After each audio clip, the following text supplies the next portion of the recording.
Arrest হতে হবে তো মমতা ব্যানার্জি পুলিশ অ্যারেস্ট ছাড়া আর কি করতে পারে? আমাকে অ্যারেস্ট করবে কি না করবে, কোর্ট আছে, সবকিছু আছে। আর মমতা ব্যানার্জি পুলিশের অ্যারেস্ট ক্ষমতা থাকলে অ্যারেস্ট করবে, আমার ক্ষমতা থাকলে আমি বেরিয়ে আসবো। ঘুঘু তুমি বারে বারে খেয়ে যাও ধান, এবার পড়েছো ধারা, কে বাঁচাবে প্রাণ। ভাটপাড়া জগদ্দলে জোড়া বোমাবাজি ও গুলি চালানোর ঘটনায় অর্জুন সিং এর বিরুদ্ধে হওয়া মামলার এফআইআর প্রত্যাহারের আবেদন, অর্জুন সিং এর এফআইআর প্রত্যাহারের আবেদন খারিজ করে দিল কলকাতা হাইকোর্ট। এবং তার সঙ্গে সঙ্গে ব্যারাকপুর পুলিশ কমিশনারেটের কমিশনার মুরলীধর শর্মার নেতৃত্বে সিট গঠন করে সেই মামলার তদন্তের নির্দেশ দিয়েছে মহামান্য কলকাতা হাইকোর্ট। শুভেন্দু রক্ষা কবচ প্রত্যাহার, বিপাকে এবার অর্জুনও। গুলি চালানোর মামলায় এবার বিপাকে বিজেপি নেতা অর্জুন সিং। এফআইআর খারিজের আবেদন, মামলা অর্জুনের আবেদন খারিজ করেছে হাইকোর্ট। সিট তদন্তের নির্দেশ দেওয়া হয়েছে হাইকোর্টের তরফ থেকে।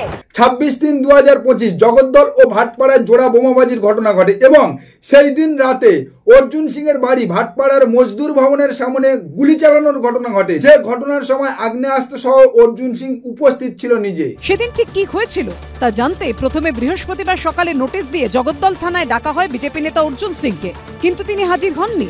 দুপুরে ফের নোটিশ পাঠানো হয়, কিন্তু তাও আসেননি প্রাক্তন বিজেপি সাংসদ।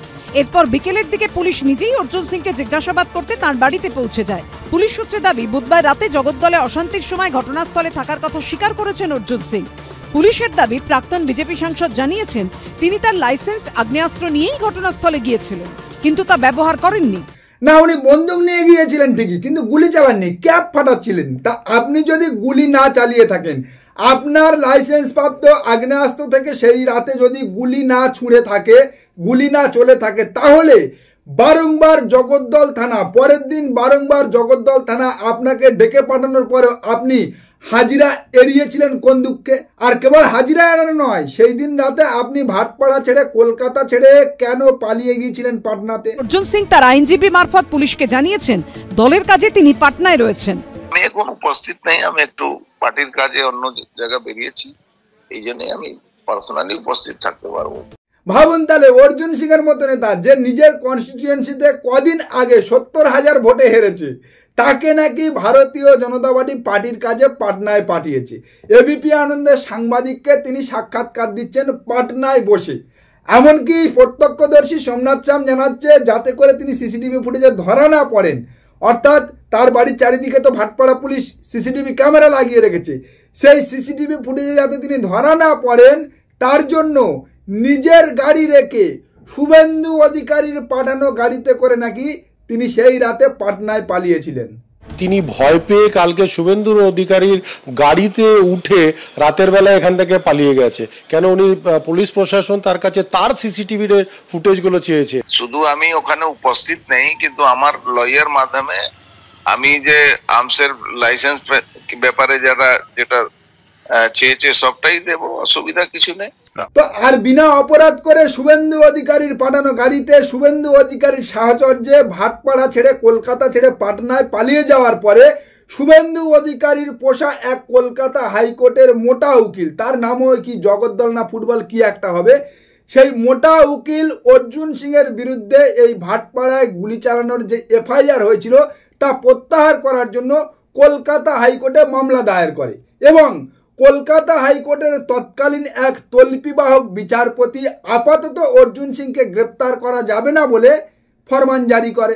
তারপরে উনি আবার গটগট করে কলকাতায় ফিরে আসে, কিন্তু গতকালকের অর্জুন সিং এর সেই এফআইআর প্রত্যাহারের মামলা মহামান্য কলকাতা হাইকোর্ট খারিজ করে দিয়ে ব্যারাকপুর পুলিশ কমিশনারেটের নেতৃত্বে সিট গঠন করে ভাটপাড়ায় গুলি চালানোর ঘটনায় পূর্ণ তদন্তের নির্দেশ দিয়েছে। অর্জুন গ্রেফতার হবেই, আজ হোক কাল হোক পরশু হোক, অর্জুনকে কেউ বাঁচাতে পারবে না। যারাই আসছে তারা কিন্তু ভুল করছে অর্জুনের পাশে এসে দাঁড়িয়ে। কে আর বাঁচাবে অর্জুনকে? অর্জুনের রথের সারথীর রক্ষা কবচ তো গতকাল মায়ের ভোগে চলে গিয়েছে। তিনি এখন আমার যাওয়ার সময় হলো, বিদায় দাও আমাকে গান ধরেছে। নিজে তো অপরাধ করেছে, তার সঙ্গে সঙ্গে কেবলমাত্র ঘৃণ্য রাজনৈতিক স্বার্থ চরিতার্থ করার জন্য এবং পশ্চিমবাংলায় রাজনৈতিক জমি তৈরি করার জন্য এই অর্জুন সিং, রাকেশ সিংদের মতো ভুইফোড় গুটখাখোর বহিরাগত বিহারীদের এই পশ্চিমবাংলার মাটিতে মদত দিয়ে এবং শেল্টার দিয়ে এই শুভেন্দু অধিকারীর মতো রাজনৈতিক নেতারা শান্ত বাংলার মাটিকে অশান্ত করেছে। আর তার সঙ্গে যোগ হয়েছে আরএসএস, বজরং দল, হিন্দু মহাসভা, গোরক্ষক, মাতব্বর, এই পারিজাত গাঙ্গুলিদের মতো ছিচকেরা, যারা বারংবার ধর্মীয় উস্কানি ও প্ররোচনা দিয়ে শান্ত বাংলাকে অশান্ত করছে, দাঙ্গা লাগাচ্ছে এবং ভারতবর্ষর কাছে এই গরিমাযুক্ত আমার সোনার বাংলাকে বদনাম করছে। ক্ষমতার লোভে মির্জাফর যেমন নিজের রক্তের সঙ্গে বেইমানি করেছিল, এই গাদ্দাররা তেমন কেবলমাত্র গদির লোভে বাংলার মাটির সঙ্গে বেইমানি করছে। গতকাল কলকাতা হাইকোর্ট যে রায়দান করেছে, সেই রায়দান যদি আরো 6 মাস আগে হতো, তাহলে মোথাবাড়ি, বেলডাঙ্গা, মেটিয়াবুরুজ, কাকদ্বীপের মতো এই সমস্ত টুকরো টুকরো অশান্তির ছবি এই পশ্চিমবাংলার মানুষকে দেখতে হতো না, এই পশ্চিমবাংলার মাটিকে দেখতে হতো না। কেবলমাত্র ভারতীয় জনতা পার্টির তল্পিবাহকতা করতে গিয়ে কলকাতা হাইকোর্টের এক অংশের বিচারপতি যেভাবে রাজ্যের বিরোধী দলনেতা ও বিরোধী দলের একাধিক নেতাকে রক্ষা কবচ দিয়ে তাদের মামলার উপরে স্টে অর্ডার করে এফআইআর নেওয়া যাবে না এমন নির্দেশ জারি করে দিয়ে তাদেরকে যেভাবে ধর্মের সার করে দিয়ে বাংলার রাজপথে ছেড়ে দিয়েছিল, তার ফলশ্রুতি হিসাবে একের পর এক জায়গায় টুকরো টুকরো দাঙ্গার ছবি দেখা গিয়েছে, সাম্প্রদায়িক সম্প্রীতি নষ্টের ছবি দেখা গিয়েছে। তা হতে পারে নদিয়ার সরস্বতী মূর্তি ভাঙা, বা তা হতে পারে কাকদ্বীপের কালী মূর্তি ভাঙা। প্রত্যেকটা ঘটনায় পরবর্তী সময় যারা মূল অভিযুক্ত হিসাবে প্রমাণিত হয়েছে, তারা কেউ ভারতীয় জনতা পার্টির কর্মী, কেউ ভারতীয় জনতা পার্টির সদস্য।